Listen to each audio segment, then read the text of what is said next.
Makaraan ng mga dantaon ng pagsalin at paglaganap, ang daloy ng kaalamang ito'y natanto ng isang murang isip na manghang-mangha sa yaman ng karunungang lumalim na't lumago.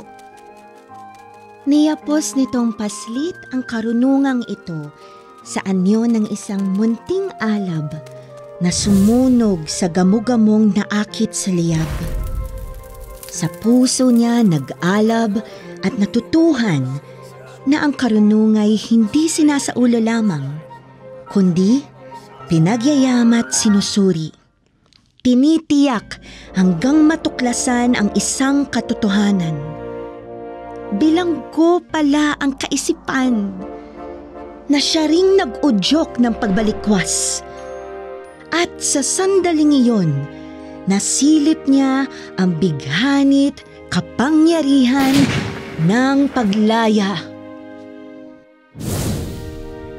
Ang kalaya ay naging maalab na pangarap ng inaliping pag-iisip na nagbunsod ng pagbabagong makamit ang minimithi.